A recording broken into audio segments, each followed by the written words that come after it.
Bismillahirrahmanirrahim. Alhamdulillahi rabbil alamin. Wassalatu wassalamu ala rasulil amin. Nabiyyina Muhammad ibn Abdullah wa ala alihi wa sahbihi ajma'in. Amma ba'd. Al-bab ats-tsalits fi ijtinabil ma'asi az-zahirat.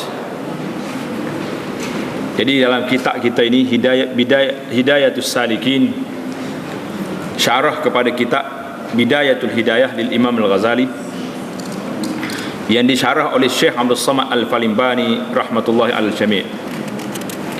Jadi pada kali ini kita sudah masuk dalam bab yang ketiga. Al-bab ats-tsalitsu fi ijtinabil ma'asi az-zahirat. Bermula bab yang ketiga pada menyatakan menjauh segala maksiat yang zahir. Baru ni kita bicara ke maksiat yang batin. Yang ni bab yang ketiga ni tentang maksiat yang zahir. Apa dia maksiat yang zahir ni? Cukup banyak kita sekarang ni.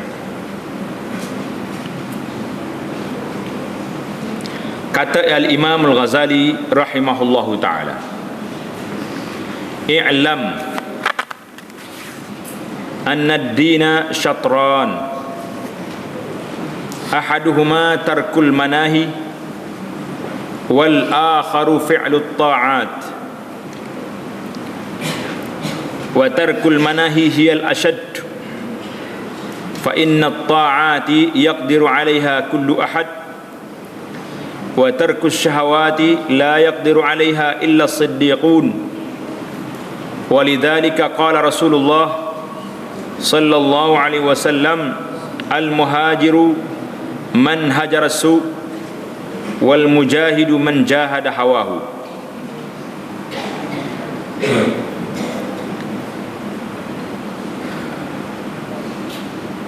Artinya, Imam Ghazali kata apa kepada kita malam ni? Ketahui olehmu bahawa agama itu dua bahagi. Agama kita ni ada dua bahagi. Pertama, meninggalkan maksiat yang ditegahkan akan dia. Kerana kita ni duduk dalam keadaan dua. Sama ada benda tu boleh buat ataupun tak boleh buat. Yang boleh buat pula dibagi pada beberapa bahagian. Ada yang wajib, ada yang sunat, dan ada yang mubah. Benda yang tak boleh buat pula ada yang haram dan ada yang makruh.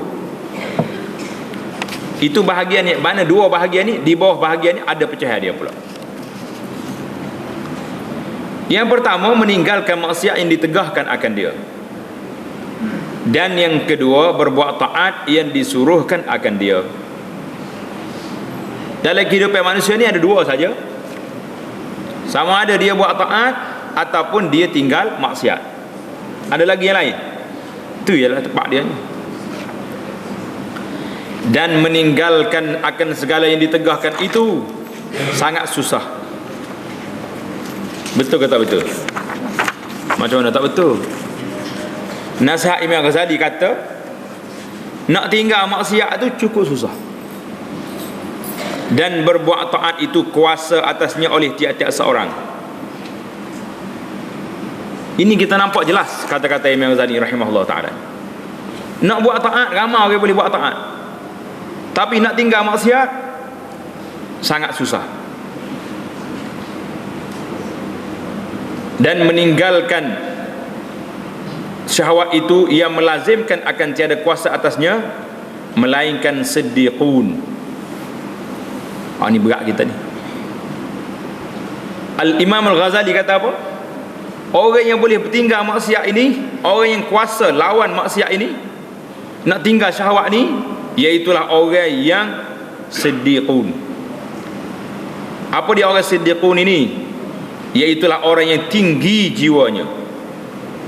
Orang yang tinggi jiwanya kerana mereka meningkatkan perhatian terhadap hujah-hujah, dalil-dalil dan ayat-ayat Allah Subhanahu Wa Taala yang menyampaikan kepada makrifat, pengenalan dan mengetahui akan sesuatu serta mengkhabarkannya mengikut hakikatnya sebenar, atau dengan kata lain siddiqun ialah orang yang benar.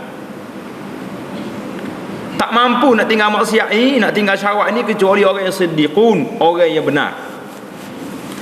Bukan sebarangnya orang boleh tinggal maksiat. Mungkin ramai orang boleh buat taat, tapi nak tinggal maksiat bukan sebarangnya. Betul ke tidak betul? Sangat betul. Kita hari ni duduk dalam masjid, buat taat kata buat taat, buat taat.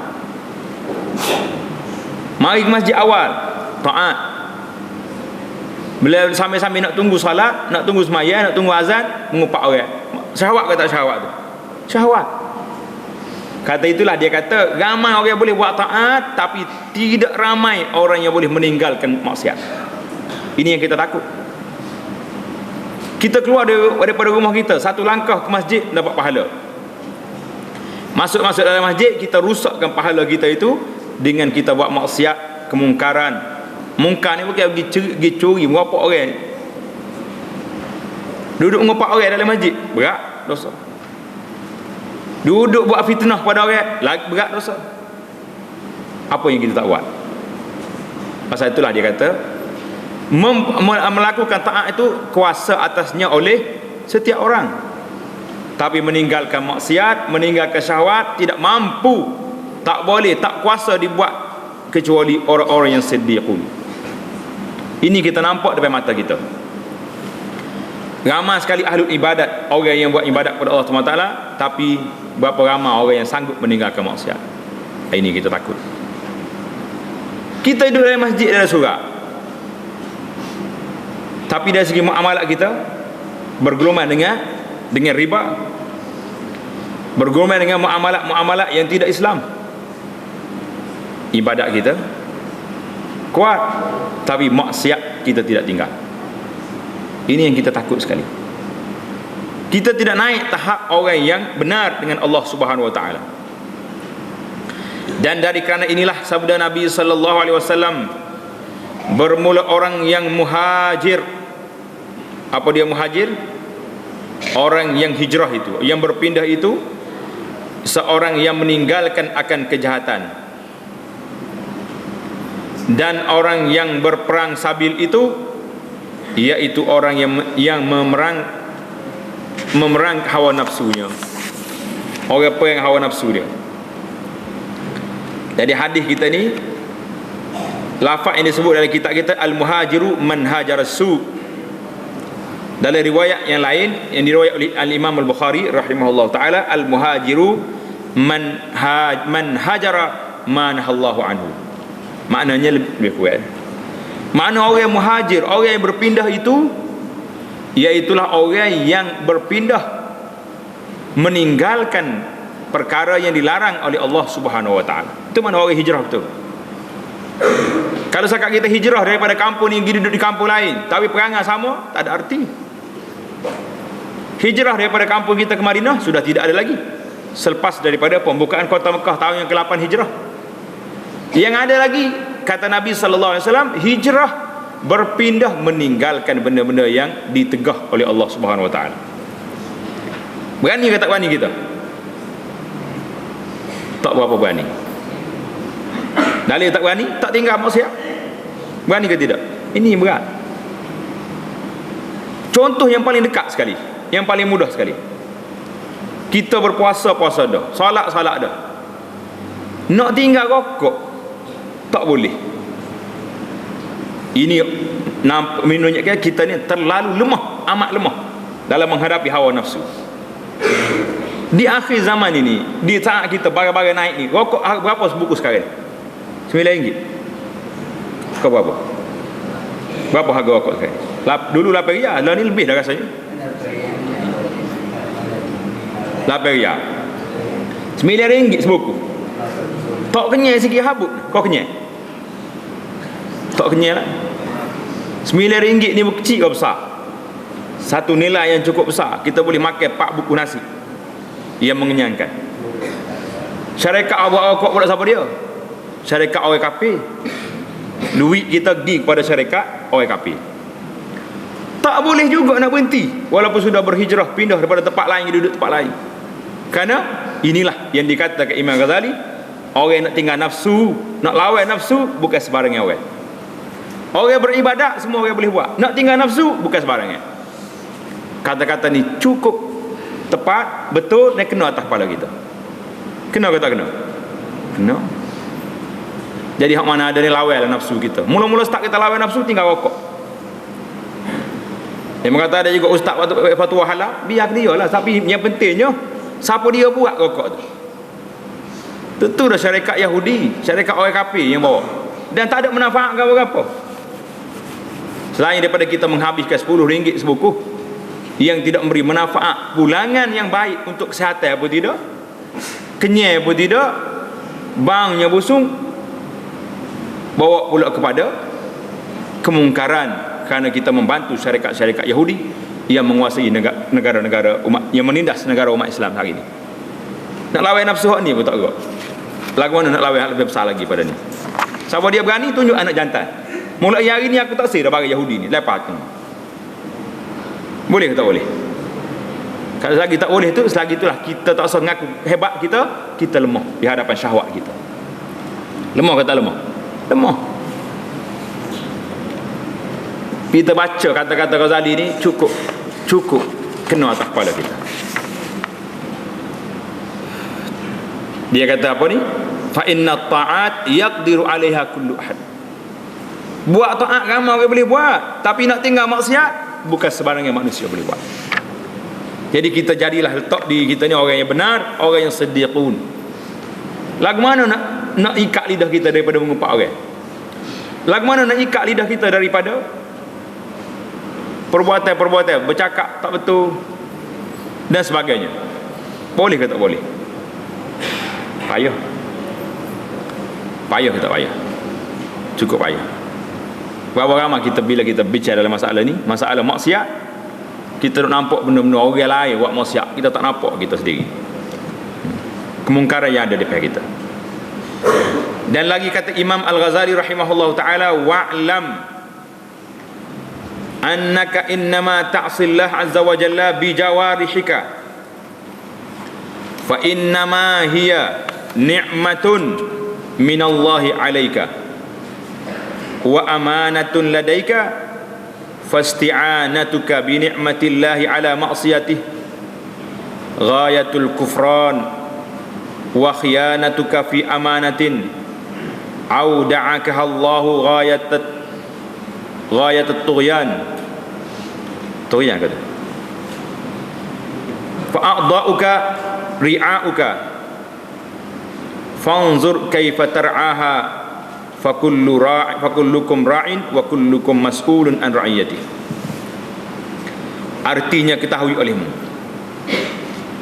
bahawa engkau hanya sungguhnya berbuat maksiat akan Allah Azza wa Jalla dengan segala anggota kamu. Kita nak buat maksiat kepada Allah Ta'ala dengan apa? Dengan anggota kita, tangan, kaki, kepala, hati. Dan hanya sungguhnya anggotamu itu nikmat daripada Allah Ta'ala atasmu. Anggota yang ada di tubuh kita nikmat ke tak nikmat?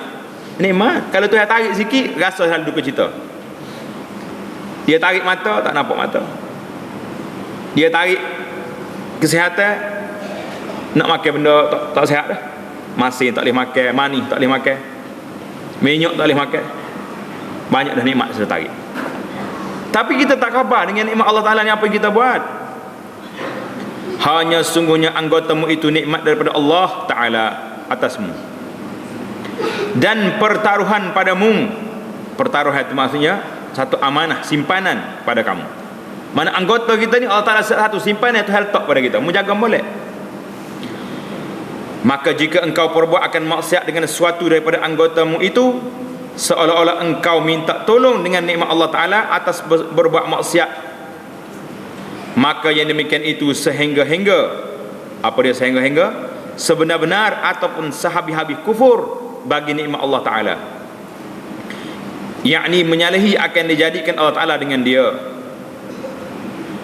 Kerana segala anggotamu itu dijadikan akan dia kerana berbuat taat kepada Allah Ta'ala, maka tatkala engkau berbuat maksiat dengan dia, maka yang demikian itu menyalahi akan yang dijadikan dengan dia.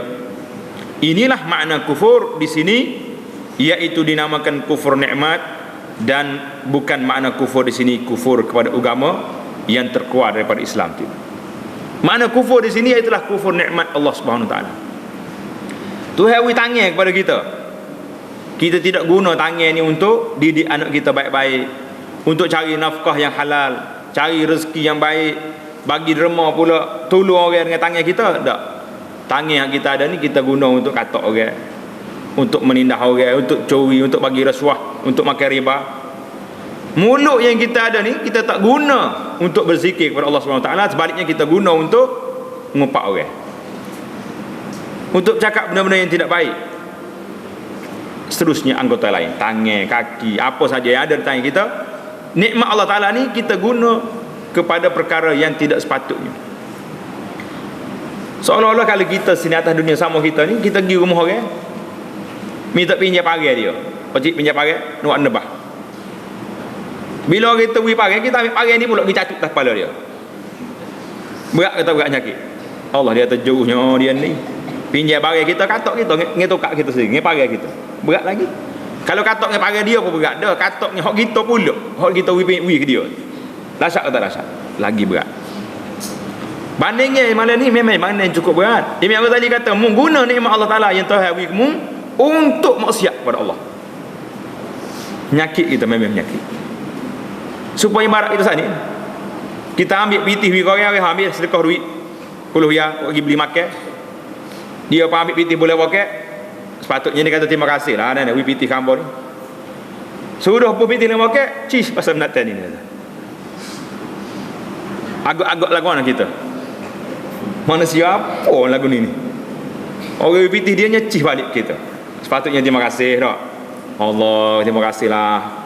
10 riyal ni dia tempat nasi, beli nasi buku murah-murah boleh 4 buku. Dia jelai balik lidah kita, supuh kita balik. Inilah ibarat. Kita ambil nikmat Allah Ta'ala, kita maksiat kepada Allah. Seolah-olah kita lawan balik Tuhan dengan nikmat yang diberi kepada kita. Dan lagi segala anggotamu itu pertaruhan daripada Allah Ta'ala kepada kamu. Mana simpanan Allah Ta'ala letak kita. Amanah, itu mana pertaruhan. Maka jika engkau berbuat maksiat dengan dia, nescaya engkau khianat kepada amanah Allah, dan khianatmu pada pertaruhan, pada simpanan yang menaruh akan dia oleh Allah Ta'ala padamu itu, iaitulah sehingga-hingga maksiat, mana maksiat yang terbesar. Amanah ni bila kita salah guna, kita jadi buat maksiat yang terbesar. Maka segala anggotamu itu seperti rakyatmu. Anggota kita ni diibarat seperti rakyat kita. Kita ni ketua. Maka tilik olehmu betapa engkau memeliharakan akan dia. Bila orang di bawah jaga kita, rakyat kita, di rumah kita, anak kita jaga atau tak jaga? Jaga. Lambat sakit sikit pergi hospital. Tak pada hospital kecil, pergi hospital besar. Tak pada swasta pergi kajian. Tak percaya lagi ke doktor dah. Pasal sayangnya kita. Tapi anggota kita ni adalah merupakan amanah yang Allah Ta'ala suruh kita jaga kepada dia. Maka engkau memeliharakan akan dia, maka sekalian kamu itu punya peliharaan, dan tiap-tiap kamu itu ditanya pada hari kiamat akan sesuatu yang kamu pelihara itu. Setiap kamu akan ditanya di sisi Allah. Allah Ta'ala tanya kita buat apa dia. Mata mu kelih ke apa? Buat tengok Quran, buat tengok jalan lagi ke masjid, cantik. Mata muat tengok ke apa? Sekarang ni mata berat. Berat ke tak berat? Memang berat. Beli surat khabar nak tengok berita. Balik 4-5 lah lepas pada berita, tubik gambar makcik-makcik tak pakai kelubur. Setengah tu baju pun tak ada jahit. Beli juga kita. Pasal itulah anak tak berani keluar fatwa. Nak kata orang beli surat khabar ni maksiat. Tapi memang maksiat dalam surat khabar banyak. Maksiat ke tak maksiat? Maksiat. Kita kilik bawah tiap main-main je bawah tu je. Orang kata gambar siapa comel? Gambar surat khabar. Tak ada apa-apa. Orang tak ada pertikaian. Ustaz bawa ke siapa bawa gambar orang tino ni, tak ada apa-apa. Pasal manusia sudah hilang rasa. Kebah dah kita. Tak apa. Mata nak jaga lagu mana? Nak jaga macam mana mata kita? Semua tempat sudah dipenuhi dengan maksiat. Maka dan tiap-tiap kamu akan ditanya pada hari kiamat akan segala sesuatu yang kamu pelihara itu. Maka jikalau tiada engkau peliharakan segala anggotamu itu daripada segala maksiat, nescaya ditanya oleh Allah Ta'ala akan dikau pada hari kiamat. Minta selamatlah kita dengan Allah SWT. Banyak-banyaklah kita beristighfar. Di zaman kita nak gimana? Di mana kita nak sembunyi diri kita? Tak ada tempat. Jalan mata tengok, jalan telinga dengar, jalan tengok orang duduk kecek hal orang japuk kata. Tak japuk ke dia kata gua nak pulak dia ni. Tak belanja air demo pula. Macam mana buat? Susah ke tak usah hidup sekarang? Susah. Maka tatkala itu tiada dapat lagi engkau berdusta dan tiada dapat engkau sembunyikan, melainkan nyata akan perbuatanmu itu. Kerana segala anggotamu pada ketika hari kiamat itu naik saksi atas perbuatanmu itu dengan perkataan yang nyata lagi fasih. Dan jikalau lidahmu tiada bertutur sekalipun, seperti firman Allah Ta'ala, Al-yawma nakhtimu ala afwahihim wa tukallimuna aydihim wa tashhadu arjuluhum bima kanu yaksibun. Surah apa tu? Tak ingat lagi surah ni, berat. Tak ada jadi orang Melayu. Ya, pasal ibadat dia dah. Yasin ni mesti ada. Cari rumah orang tak baca Quran pun ada Yasin rumah dia. Orang bagi belakang tak kira tahu klik. Ini surah Yasin. Artinya pada hari yang kami tegahkan atas segala mulutmu. Hari kiamat nanti tu hasil mulut kita, koci mulut. Daripada berkata-kata, iaitu hari kiamat, bertutur akan kami oleh segala tangan mereka itu, dan naik saksi segala kaki mereka itu dengan suatu maksiat yang ada diperbuat dan diusahai oleh mereka itu. Segala maksiat yang kita buat, tangan akan bagi tahu. Ya Rabbi, ya Tuhan, tangan ni lah jual ambil, tangan ni lah jual maksiat, jual rasuah, tangan ni lah. Kaki boyak, kawal lah, dia bawa dia pergi. Tak payah ayat apa dah kita ni. Mulut nak ayat, hei, duduk dia. Tak boleh kata apa mulut kena koci. Pasal apa kena koci? Sebab atas dunia ni dia kecek banyak tidak mulut ni, kecek.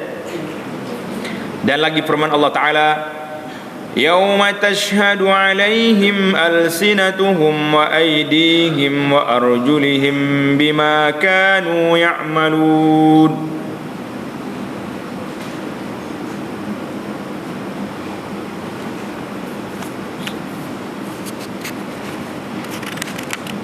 Surah An-Nur ayat 24. Betul ke ayat dia tu?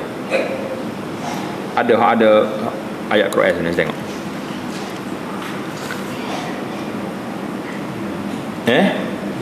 Betul dah ayat. Artinya pada hari, surah An-Nur ayat 24. Artinya pada hari yang naik saksi atas mereka itu segala lidah mereka itu, dan segala tangan mereka itu, dan segala kaki mereka itu, dengan segala maksiat yang ada diperbuat oleh mereka itu akan dia pada hari kiamat nanti.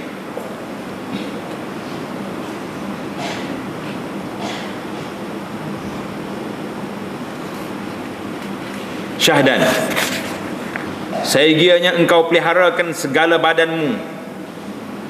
Syahdan maknanya satu perhatian. Sayugianya engkau pelihara akan segala badanmu. Tubuh kita ni kena jaga. Istimewa pula segala anggotamu yang 7 daripada segala maksiat yang ditegahkan akan dia oleh Allah Ta'ala, iaitu memeliharakan mata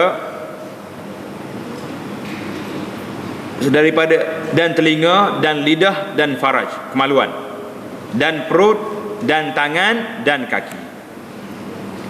Kerana neraka Jahannam itu ada baginya 7 pintu, dan tiada masuk ke dalam tiap-tiap satu daripada pintu yang 7 itu melainkan sebab berbuat maksiat dengan anggota yang 7 itu. Jadi kena jaga semua anggota kita. Adapun mata, maka bahawasanya dijadikan akan dia bagimu supaya dapat engkau pertunjuk dengan dia dalam segala tempat yang kelam Apa makna yang kelam? Yang gelap. Sama ada di laut atau di darat. Dan dapat engkau minta tolong dengan dia atas menyampaikan segala hajatmu. Dan dapat engkau melihat dengan dia kepada segala yang indah-indah dan segala yang ajaib-ajaib di dalam bumi dan di dalam langit. Dan engkau ambil dengan dia akan dalil yang menunjukkan bagi wujud zat Allah Ta'ala dan segala sifatnya. Jadi mata yang pertama sekali kita nak bahas malam ini tentang kedudukan mata kita. Mata kita ni Allah SWT jadi untuk apa? Untuk ya, membantu kita, boleh kita berjalan, boleh kita tengok benda-benda, dan yang terbesar sekalinya, kita boleh tengok dalil besarnya makhluk Allah SWT ini, besarnya langit dengan bumi, cantiknya, indahnya benda-benda kejadian Allah SWT ni. Ini menunjukkan bahawasanya bumi ini segala isinya, langit dan segala isinya ada siapa? Ada Allah, ada Tuhan yang menciptakan dia. Bukan main-main, mesti ada Tuhan. Kita kalau kita pergi masuk dalam hutan, tengok barang-barang dalam hutan pelik-pelik, pokok-pokok, mari mana sebab dia buat? Kalau kita masuk dalam laut, pergi dalam laut, kita nyelam, dia panggil snorkeling. Nyelam tengok dalam laut. Tengok pakai teropong, tengok dalam laut ni, ya Allah, comel Tuhan lah tahu. Batu karang bawah laut tu besar, bolak. Dia hidup benda tu comel dengan warna-warninya, dengan apa? Masya Allah, tabarak. Manakala benda tu jadi sendiri, tak ada Tuhan, tak pernah sabar. Maknanya segala penglihatan yang kita tengok ni adalah menjadi dalil adanya zat Allah Subhanahu Wa Taala. Maka hendaklah engkau peliharakan matamu itu daripada 4 perkara. Kita kena pelihara mata kita ni, jaga mata kita daripada 4 perkara. Yang pertama, engkau peliharakan daripada melihat akan segala yang diharamkan, seperti melihat perempuan yang halat. Apa dia halat ni? Maksudnya perempuan yang bukan mahramnya atau perempuan asing. Tulis perempuan yang halat, perempuan yang bukan mahram, yang sah nikah dengan dia. Itu maksudnya. Yang pertama sekali, jaga mata kita ni daripada melihat perempuan yang halat, yang sah nikah. Sekarang ni macam mana nak jaga lagi? Di mana-mana tempat mesti ada perempuan.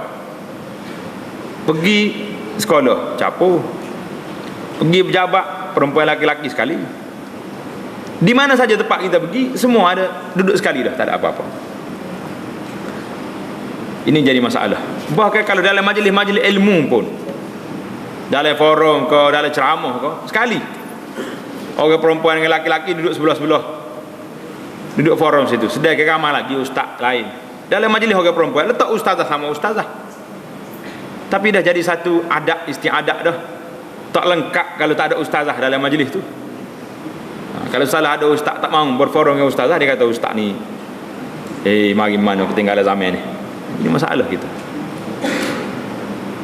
Nak jaga syariat di akhir zaman ni cukup payah. Yang kedua, engkau peliharakan daripada melihat muda belia, melihat kepada budak kanak-kanak laki-laki yang baik rupanya dengan syahwat. Mana kita tengok budak-budak ni, dia panggil budak amrat ni. Orang-orang muda ni yang muda-muda ni, dia comel. Sebab dia ni walaupun dia orang laki-laki, tapi muka dia tu macam orang perempuan. Janggut tak ada, misal tak ada. Sebab tu kita kena jaga janggut kita ni. Jangan jadi sepuluh makcik. Biar jadi pocik kita ni. Yang ketiga, engkau peliharakan daripada melihat kepada orang Muslim dengan menghina akan dia. Ni pun tak mudah juga kita. Matamu ni jangan tengok orang Muslim tu nampak hina. Tengok orang tu melekeh dia ni, bukan setara dengan aku. Tak ada lekeh. Asalkan dia Muslim, orang Muslim, orang baik, orang ada kedudukan di sisi Allah Subhanahu Wa Taala. Walaupun atas dunia ni tak ada pakat dia, baju pun serebeh, jalan apa pinjai kaki ayah. Nak pakai kaki sendiri tak ada kaki dah. Orang panggil jalan kaki ayah, pinjai kaki ayah jalan. Tapi kita jangan hina seorang Muslim walaupun dia ni lekeh setara mana. Yang keempat, engkau peliharakan daripada melihat dengan dia kepada segala aib. Segala aib yang dimaksudnya sesuatu yang membawa kepada malu. Sama ada kita lihat aurat orang ke, ataupun kita lihat benda-benda yang memalukan, tak boleh. Sama ada kita pergi tempat pesta lah, tempat maksiat, macam-macam sekarang ni. Habis kita jaga mata. Mata Allah Ta'ala buat kepada kita untuk apa? Untuk nak tengok keindahan alam ini yang menunjukkan kekuasaan Allah Subhanahu Wa Ta'ala. Jadi kita kena jaga mata kita ni dengan 4 perkara. Kita pindah pula kepada adapun telinga itu. Jaga telinga pula. Adapun telinga itu, maka iaitu dijadikan akan dia bagimu. Allah Ta'ala beri telinga pada kita ni untuk apa? Supaya mendengar akan kalam Allah. Boleh telinga kita ni supaya kita dengar kalam Allah, dengar Al-Quranul Karim, iaitu Quran, dan mendengar akan hadis Nabi sallallahu alaihi wasallam, dan mendengar akan hikmah aulia Allah. Aulia Allah ni maknanya wali-wali Allah, iaitulah orang yang kenal Allah Subhanahu Wa Taala. Wali ni bukan lagu mana wali. Bagi masyarakat kita ni bila sebut wali ke, hak gatul sebab besar tu lah. Gatul sebab besar tak. Rambut bergoseng tak ada di sini. Baju cari tu wali tu. Aulia Allah ni bukan makna wali lagu tu. Iaitulah wali, orang yang menguasai diri untuk taat dan patuh kepada Allah Ta'ala, dan menjauhkan diri daripada melakukan maksiat, serta menghalangnya daripada terjerumus ke dalam lembah kelazatan dan didorong oleh hawa nafsu. Makna wali ni orang yang dekat dengan Allah SWT, orang yang kuat beribadat dan sangat jauh dia dengan maksiat. Itu wali Allah. Bukan wali ni maksudnya apa dia? Duk gatul sebab besar ke apa? Ini bukan wali. Gatul sebab besar pun kalau semayangnya duk jadi kerja. Tak jadi. Iaitu mendengar akan hikmah aulia Allah. Mana kata-kata hikmah aulia Allah? Iaitu ilmu yang dengan dia menyampaikan kepada makrifat Allah Ta'ala. Kenal Allah, itu mana makrifat. Dan takut kepadanya, dan menyampaikan kepada mengenal negeri akhirat. Tujuan dia Allah Ta'ala telinga untuk apa? Untuk buat ngorek sedap. Kalau orang tak buat kerja apa telinga ni, buat korek je lah. Yang kata ngorek telinga ni kalik molek. Kalik ke tak kalik? Kalik dia korek ke telinga, tak apa kerja. Kadang-kadang tak khabar dah. Tengok depan-depan orang berkorek juga telinga. Jangan duk korek kau say. Telinga ni kalau tika dia sebab tu korek lah. Mana asal Allah Ta'ala beri telinga kepada kita untuk apa? Untuk mendengar kalam Allah, dengar hadis Nabi sallallahu alaihi wasallam, dengar ilmu yang memberi manfaat kepada akhirat kita dan dunia kita. Itu tujuannya. Maka hendaklah engkau peliharakan telingamu itu daripada 5 perkara. Hak mata tadi berapa perkara? Hana jaga mata ni berapa? 4 perkara. Telinga ni tambah satu lagi, 5 perkara. Yang pertama, engkau peliharakan daripada mendengar dengan dia kepada segala yang bid'ah. Jaga lidah telinga kita ni daripada mendengar perkara-perkara bid'ah. Apa dia maksud bid'ah? Bid'ah ni segala perkara yang dibuat, direka oleh manusia dalam perkara ibadat yang tidak diajar oleh Nabi sallallahu alaihi wasallam. Tanda situ masuk bid'ah. Iaitulah segala rekaan dalam ibadat yang tidak diajar oleh Nabi sallallahu alaihi wasallam. Faham mana bid'ah? Segala benda ibadat. Benda dunia tak apa. Contohnya benda dunia, bid'ah ni naik apa ni kereta tu. Bid'ah kata bid'ah. Bid'ah juga tu. Apa dia maksud bid'ah? Maksudnya rekaan yang tak ada zaman Nabi. Kereta ada zaman Nabi? Tak ada. Tapi dia ni bid'ah. Boleh pakai atau tak boleh pakai? Boleh. Sebab apa? Sebab bukan dalam masalah ibadat. Yang tak bolehnya dalam perkara ibadat. Dalam perkara ibadat ni kita jangan kata, ada setengah orang tu dia ajar orang, dia kata al-aslu fil asya' al-ibahah. Asal segala benda ni harus, kecuali mari dalil yang mengharamkan. Kata tu dalam masalah dunia. masalah kehidupan, dalam masalah muamalat. Tapi dalam masalah ibadat tidak. Asal benda tu tak boleh buat kecuali apa yang diajar oleh Nabi sallallahu alaihi wasallam. Dia sempit dalam ibadat. Dalam keduanya luas. Cuba kita tengok bila kita jual beli. Allah Ta'ala sebut wa ahallallahu al-bai'a. Allah Ta'ala halal kepada kamu jual beli. Dia sebut jual beli apa? Tak sebut jual beli halal. Wa harramar riba, dia mengharamkan segala bentuk riba. Jadi benda yang haram Allah Ta'ala sebut riba haram. Dan perkara-perkara yang haram disebut dalam hadis-hadis Nabi sallallahu alaihi wasallam. Tapi hak halal dia sebut secara umum, wa ahallallahu al-bai'a. Itu maksudnya dalam perkara muamalah asal benda tu ibahah kecuali mari dalil yang menghalang. Dalam masalah ibadat ni asal benda tu tak boleh kecuali mari dalil daripada Nabi sallallahu alaihi wasallam ajar supaya kita buat. Itu maksudnya bid'ah. Kata Imam Ghazali, kata kitab kita ni, mu jangan duk dengar telinga kamu tu kepada benda bid'ah yang dicela, yang tiada muafakat dengan syariat. Mana bid'ah reka-reka dalam perkara ibadat ni yang tak ada dalam syariat, tak boleh kita dengar sama sekali, enggak boleh bentuk sekalipun.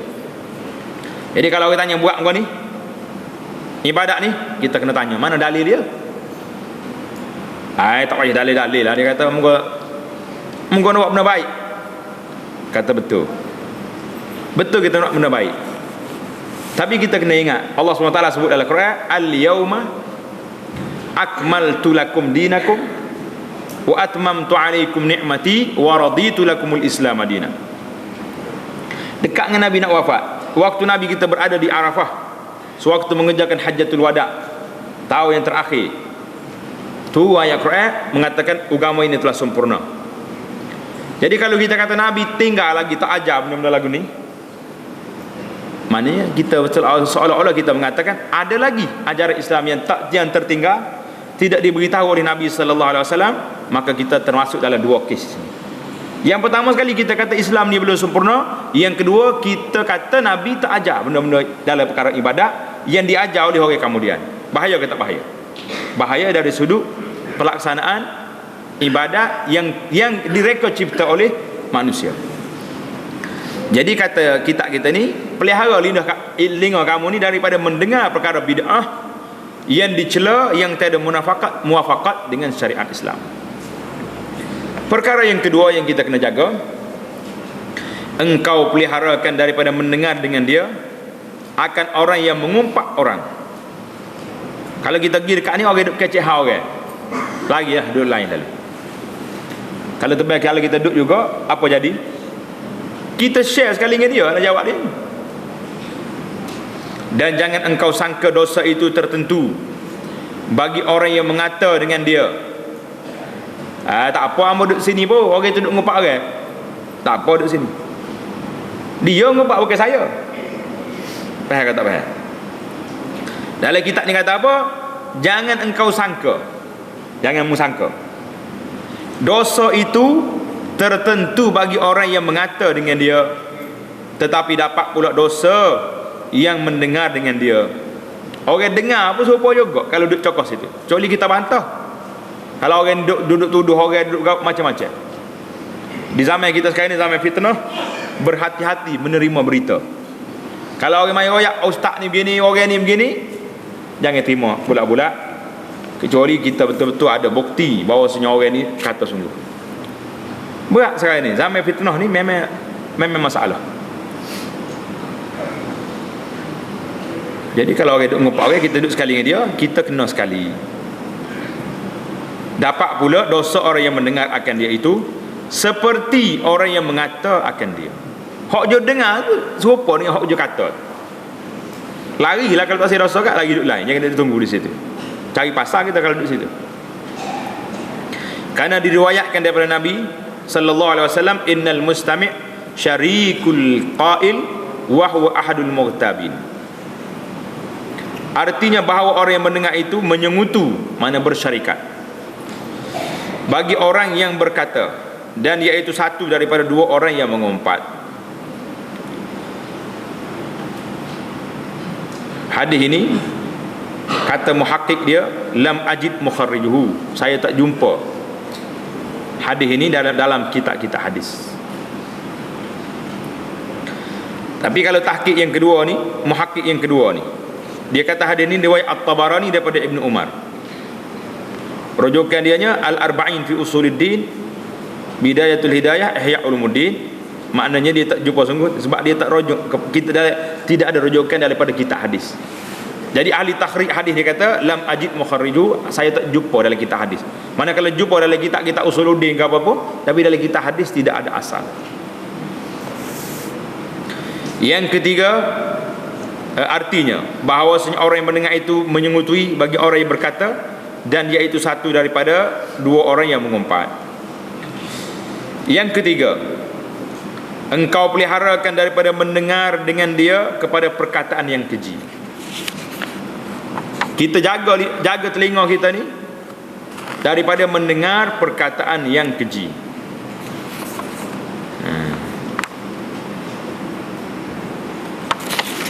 Kata yang tak baik, orang duduk menyapu, orang duduk cakap benda-benda yang lucah, yang tidak baik, jangan duduk dengar dia. Atau duduk dengar orang cakap dusta. Sekarang ni banyak. Kalau tengok dalam cerita-cerita, tidak ada benda yang baik, duk ajar kepada masyarakat benda-benda yang karut. Yang keempat, engkau peliharakan daripada mendengar dengan dia kepada perkataan yang batil lagi sia-sia. Maknanya hidup dengan lawak jenaka. Lawak jenaka ni perkataan batil ke perkataan betul? Biasanya juru lawak ni, tukar karut ni, biasanya rekod cerita belaka tu. Tak ada benda asli, benda sebenar. Dia rekod, nama dia betul tukar karut. Tidak tukar karut nama dia. Karut ni betul ke tak betul? Tak betul. Nama dia tukar karut. Pak kita hidup dengar situ juga. Nyanyi ke telinga kita. Jadi mangsa dia, tak ada pasal-pasal. Yang kelima, engkau peliharakan daripada mendengar dengan dia kepada orang yang mengata akan kejahatan manusia. Kita pergi dengar orang duduk keji orang lain, serupa jugalah. Ini dalam bab kita kena jaga apa ni, telinga kita. Ini kita akan masuk pula dalam bab jaga lidah pula. Jaga lidah ni panjang, berat sekarang ni, memang kita kena jaga. Hosani bagi telinga, bagi dengar, bagi tu. Ni kita akan masuk pula dalam bab jaga lidah, iaitulah bab mengumpat. Kerana dia ni besar, insya-Allah taala kita akan sambung dalam jalsah kita yang akan datang, insya-Allah.